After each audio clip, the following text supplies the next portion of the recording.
4 જાન્યુઆરીએ ઓગળજી ખાતે ઘડાયેલા ક્ષત્રિય ઠાકોર સમાજના બંધારણના એક જ મહિનામાં લીરે લીરા થયાની ચર્ચાથી ખળભળાટ મચી ગયો. ગાયક ગબ્બર ઠાકોર અને અર્જુન ઠાકોર દ્વારા પોતાના પરિવારના લગ્ન પ્રસંગમાં ડીજે વગાડીને ભપકો પાડતા સોશિયલ મીડિયા પર ભારે ટીકા થઈ રહી છે. એક તરફ રાજ્યના મંત્રી સ્વરૂપજી ઠાકોરની દીકરી અને તેમની ભત્રીજીના લગ્ન ઠાકોર સમાજના બંધારણ પ્રમાણે સાદગીથી થયા, જેણે સમાજને નવો જ માર્ગ ચીંધ્યો છે. જો કે એવા સમય ગબ્બર ઠાકોર અને અર્જુન ઠાકોરના પરિવારના લગ્નમાં સમાજના બંધારણનો ઉલાડિયો કરી દેવાયાનો આરોપ લાગી રહ્યો છે. દાવા પ્રમાણે ડીસાના ઝાબડિયા ગામે ગબ્બર ઠાકોર અને અર્જુન ઠાકોરના પરિવારના લગ્ન પ્રસંગમાં ડીજે વગાડીને બંધારણ તોડવામાં આવ્યું. બીજી તરફ ગબ્બર ઠાકોરે બંધારણનું ઉલ્લંઘન કર્યાની વાત નકારી કાઢી. મિત્રો, હાલમાં સોશિયલ મીડિયામાં ચાલી રહ્યું છે કે ગબ્બર ઠાકોરે અને અર્જુન ઠાકોરે જે આપણે ઠાકોર સમાજમાં જે બંધારણ થયું હતું એમનો નિયમનું ઉલ્લંઘન કર્યું છે. તો મિત્રો, તમે બધા જે આપણે જે 16 નિયમોનું બંધારણ થયું છે એમની પોસ્ટ હું તમને આ વિડીયોમાં મૂકું છું, તમે બધા વાંચી લેજો. આપણે 16 જે નિયમ બનાવ્યા એમાંથી એક પણ નિયમનું આપણે ઉલ્લંઘન નથી કર્યું, અને તમે થોડું ધ્યાનથી વાંચી અને જોજો તમારું શું કેવું થાય છે.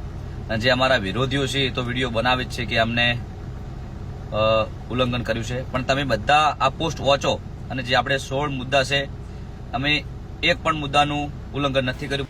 અર્જુન ઠાકોર દ્વારા અન્ય એક વિડીયોમાં કહેવાયું કે ડીજે ઘણા પ્રકારના હોય છે, એવામાં કેવા પ્રકારના ડીજે પર પ્રતિબંધ મુકાયો છે એ ચોખવટ કરવી જોઈએ. સાથે જ તેમણે દાવો કર્યો કે જાનમાં અમે નહીં, બીજો પરિવાર ડીજે લઈને આવ્યો હતો.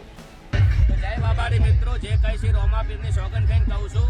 અત્યારે અમે ઝાબડિયાથી જોન લઈને આવ્યા છે, પણ અમે 15,000માં જે લંઘા કર્યા એ લંઘા લઈને આવ્યા છે, અને અમે કોઈ નિયમ તોડ્યો નથી. નિયમની અંદર એવું હતું કે અમે જોનમાં ડીજે લઈને ના જાવું, પણ અમે અત્યારે ડીજે લઈને આવ્યા નથી. પણ આખો વિડીયો તમે જોજો, અત્યારે બીજી જોન આવેલી છે, માફ કરજો, પણ એ અમે ડીજે લઈને આવેલા છે. એટલે ખાલી તમને ગબ્બર ઠાકોર દેખાય છે ને એમને હેરાન કરવાની વસ્તુ છે ને. અને એક ખાલી મામૂલી ડીજે ગોમાં અમારી પરંપરા છે, અમે અમારી પરંપરા ઉજવીએ, એમાં તમે કોઈ દેશદ્રોહી ગદ્દાર ને આન તેન ઘણું બધું બોલી જાશો. એટલે કોઈ બી નિયમ કરો તો વિચારીને કરો, ચોખવટ કરો. ડીજે ની અંદર એટલા બધા પ્રશ્ન હોય છે, લાઈવ હોય છે, લગ્નનો પ્રોગ્રામ હોય છે, રમેલનો હોય છે, સ્ટેજ શો હોય છે. ડીજે હોમે લઈને જાવું ના જાવું તો ચોખવટ હંગાત કોણ તમે જે નિયમો છે એ બધા વાંચી લો, પછી ચર્ચા કરો. વિવાદ વચ્ચે ઠાકોર અગ્રણી મુકેશ ઠાકોરે કહ્યું કે સમાજના બંધારણનું ઉલ્લંઘન કરનાર ગબ્બર ઠાકોર અને અર્જુન ઠાકોર વિરુદ્ધ પગલાં લેવાશે. બુધવારે બંનેના ગામમાં જઈને સમાજ જવાબ માંગશે.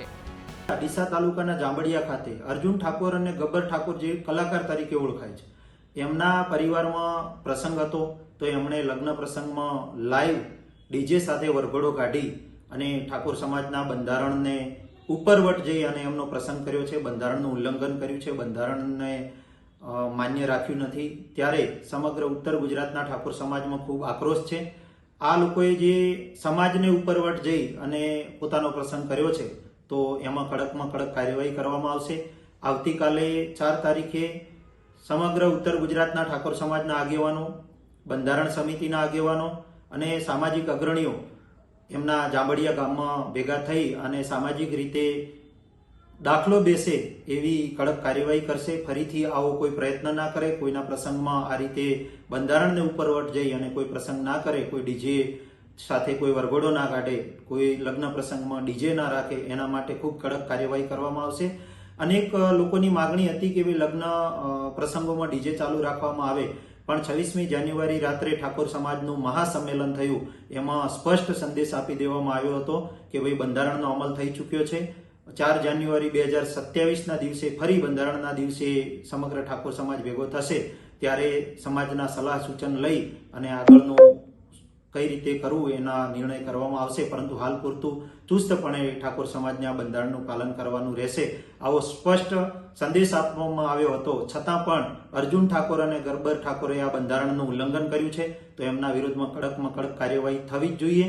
અને આવતીકાલે સમગ્ર ઉત્તર ગુજરાતનો ઠાકોર સમાજ એમના ગામમાં જઈ અને એમની પાસે જવાબ માંગવાનો છે અને એમના ઉપર કડકમાં કડક કાર્યવાહી કરી અને એક દાખલો બેસાડવાનો છે કે ફરીથી આવો કોઈ પ્રયત્ન ના કરે અને સમાજના પ્રસંગો બંધારણના મર્યાદામાં રહીને થાય, એવા પ્રયત્નો સમાજ દ્વારા કરવામાં આવવાના છે.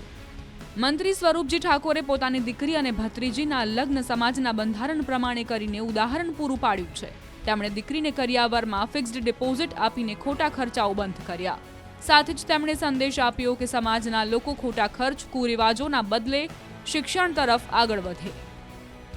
બધા બંધારણમાં રહી અને કામ કરશે તો જરૂર સમાજનું પરિવર્તન આવશે, સમાજનો મોટો ફાયદો થશે અને સમાજને સાચી દિશામાં જવા માટે કોઈ રોકી નહીં શકે. અને જે ખર્ચો કરવાનો છે એ શિક્ષણ પાછળ ખર્ચો કરે, આવા કુરિવાજો પાછળ ખર્ચો ના કરે.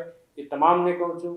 આ પ્રસંગ પત્યા પછી તમામ સમાજના લોકોએ મને અભિનંદન પણ પાઠવ્યા કે તમે એક આ જો કામ કર્યું છે, જે સાદગી રીતે તમે પ્રસંગ પતાવ્યો છે એ ખૂબ જ સહાનુભૂતિ છે અને તમામ લોકો અભિનંદન પાઠવી રહ્યા છે. હું તમામને કહું છું કે આવો સૌ સમાજે સાથે મળીને જે ખોટા ખર્ચાઓને નાબૂદ કરી અને સાચી દિશામાં ચાલશું તો સર્વ સમાજનો વિકાસ થશે અને સર્વ સમાજ સારી રીતે શિક્ષણ તરફ પણ આગળ વધી શકશે.